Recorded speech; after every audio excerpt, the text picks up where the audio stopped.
to Vasquez. Freshman Payne, who's driving, floats it.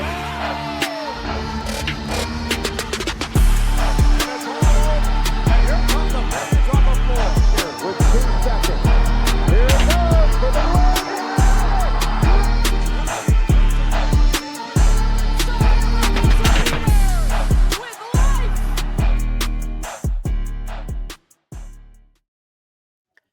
What is up, Terps fans? Welcome into another Fear the Podcast. I'm Matt Modderno. He's Eli Cohen. First time on the show, but he's the best follow on Maryland Twitter. So if you're not following him, go check him out after this. He's doing a great job for Inside Maryland Sports. Eli, Maryland wins 89-82. It wasn't pretty for multiple reasons. They lose Pharrel Payne to what I'm just speculating is likely a season-ending groin injury, hip injury, all of the above there. Just what's your reaction to this game and this win for Maryland, mate? Let's just start out with that. I think a lot of things about it were shocking. Just when Pharrel Payne went down, gruesome injury, was stretchered off.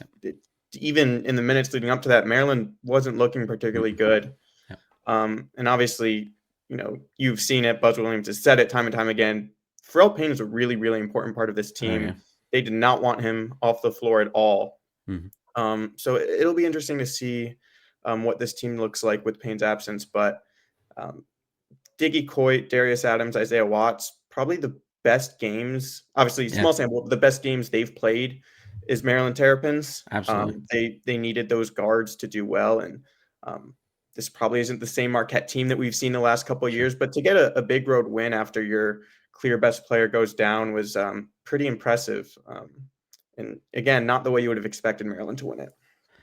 Yeah, this is one of those I don't really know how they did it, but I'll take it kind of things. It was an interesting start to the game. Maryland came out really hot, hit a lot of threes early. At halftime, they were 50% from three, which I don't think I expected to say at any point this season. Now, they cooled off a lot in the second half. They finished 36% for the game, though, which if they can do that for the whole rest of the season with this group, you'd think they'd be in a pretty good place. They hold Marquette to 37% shooting overall, 28% from three. They don't hold them to the 68% from the free throw line, but Marquette was not great from the free throw line. They left a lot of points on the table here. It almost looked like they were point shaving down the stretch of this one. There were a lot of missed layups at point blank range for Marquette.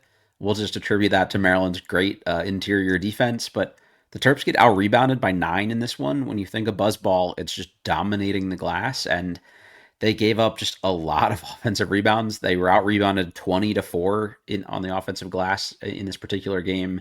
They gave up 25 second chance points, only scored 6 of their own. So, really flipped the recipe for how to win this game. I would have expected a score line like this if you'd have told me Marquette shot 36% from three and Maryland killed them on the glass. So it's kind of a weird way to go about it. Maryland gets up early. Pharrel Payne picks up his second foul. They opt to take him out with a lot of time left, and Marquette goes on a huge run.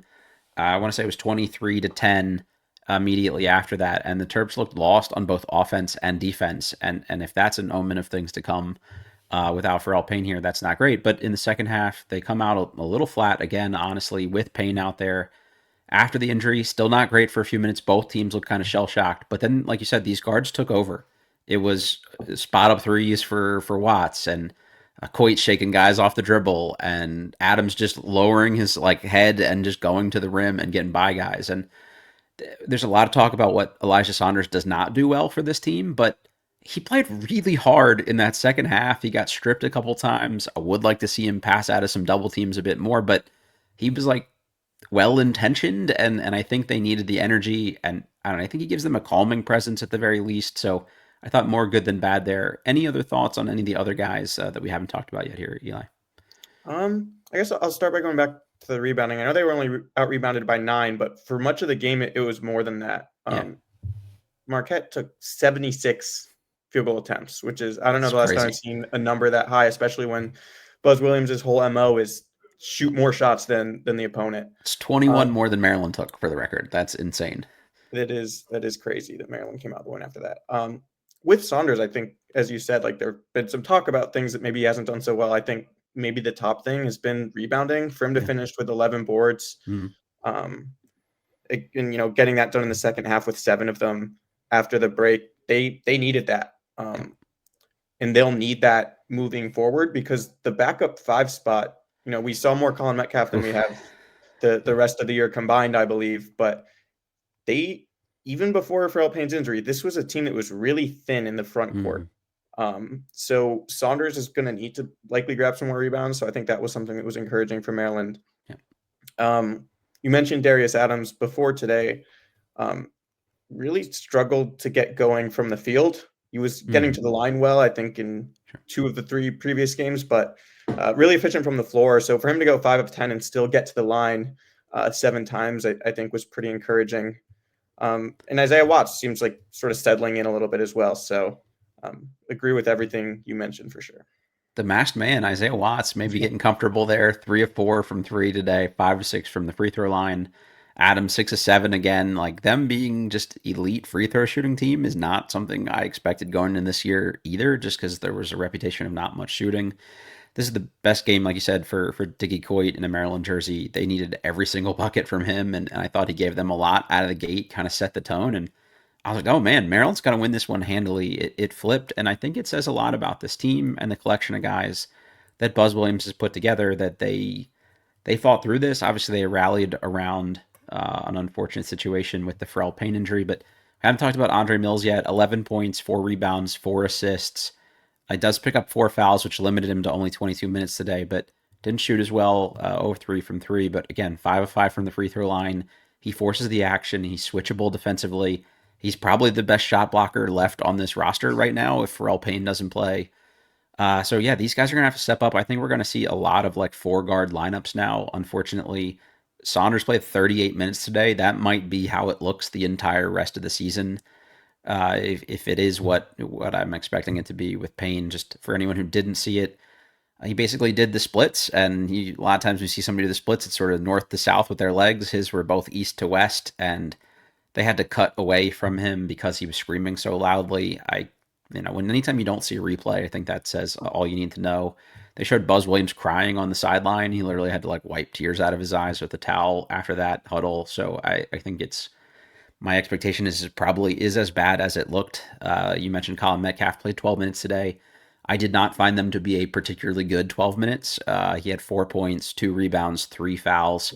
He just looked very slow. He was a little bit better in the second half. Maybe some of that's just getting the jitters out of the way after not playing much this season. Alex Austin plays 8 minutes, provides nothing except a single rebound and 1 turnover. He just doesn't look like he knows what he's doing out there yet. They need George Turkson back. He was a mysterious late scratch in this game. Don't know why. And they need these guys to come back from injury. That, like the ankle thing, it's to the point where it's weird now that it's lingered as long as it has for both Rice and Washington. Like, these have to be the worst 2 collective ankle injuries that any 2 players have ever suffered for Maryland. So hopefully they're ready to go by Vegas at the very least, or this team is in a lot of trouble. You can probably still get through Mount St. Mary's on Wednesday without both of them, but it's going to be really tough otherwise. Yeah, and it'll be interesting to see once Washington and Rice are back what Maryland looks like stylistically. Yeah. I know you've talked about it on the pod before, just like, hey, this team feels like it has the personnel that can get out and run some, even though that might not be Buzz's style. If you're playing without Pharrel Payne, like when you're playing small, as you mentioned, they have those 3 starting guards. Or I guess Andre Mills started, but those 3 guards plus Mills who looked fairly impressive today. You add Miles Rice back, who's quick. Solo Washington's obviously a big athlete. Like, that feels like a team that can get out and run some, especially if you don't have that safety blanket of Payne on the inside during the half court. So I think that's something to keep tabs of for sure. But as you mentioned with Mills, I think probably one of the more pleasant surprises for Maryland in terms of what fans were expecting versus what we've seen so far. Yeah. I think obviously there's a lot of question marks when there's this much roster turnover, but for him, he had 11 points, but it seems like he can do a little bit of everything. He might be the power forward on this team for the rest of the year, honestly. Like, that's kind of where we're at with someone like him with the athleticism he has. For sure. You mentioned the pace. I think that's a good one. They only had 12 fast break points today to Marquette's 22, but it felt like they played a little faster after the injury, even despite being shorthanded. I think you just got to run and you let Elijah Saunders get a rebound and try to throw some outlet passes. And I thought that got them a few of the buckets late when things bogged down a little bit, was just guys kind of attacking unset defenses. And I think that's, like you said, you're going to have to lean into that if you're going to have to just start Saunders now. I mean, maybe Metcalf starts next to him for the first 4 minutes or something, and then you mix it up. But I don't know. I think just saying I'm not like a praying type, but I'm going to have to for Pharrel Payne, not just for him personally, but for this Maryland team, it's going to be, a bottom end Big Ten team if they don't have him the rest of the way. I think, unfortunately, here, unless Washington come back and make some amazing difference for their defense and their rebounding and things like that here too. Eli, anything we haven't mentioned today that you want to shout out before we wrap this one up? I guess just to touch quickly on the 3-point shooting, they got off to that quick start, which I think is going to be more of the exception than the norm. Even if they do end up playing small ball, it seems like almost any time Buzz Williams is asked about the 3-point shooting, he tempers those expectations. I think heading into today, nearly half of their shot attempts were from beyond the arc. He's mentioned that's unsustainable. I think even without Pharrel Payne, that'll likely be the case. But yeah, I think a surprising, impressive win. But you leave today with more questions than answers, just in terms of what this Maryland team will look like.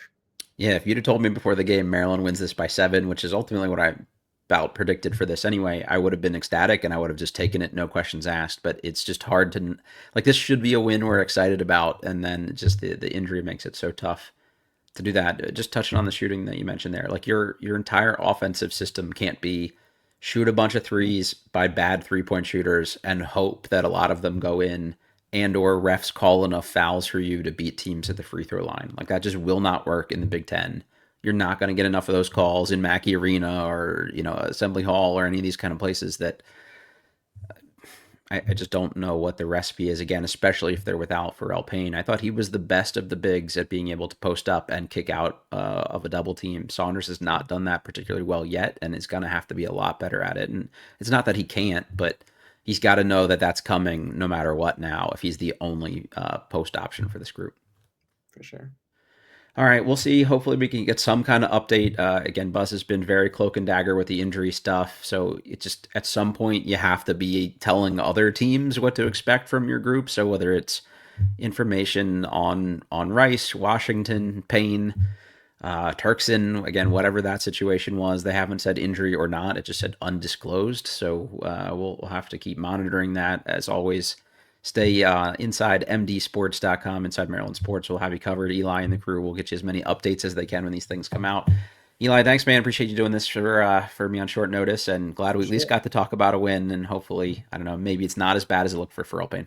Yeah, appreciate you having me. Always good to talk Maryland hoops with you.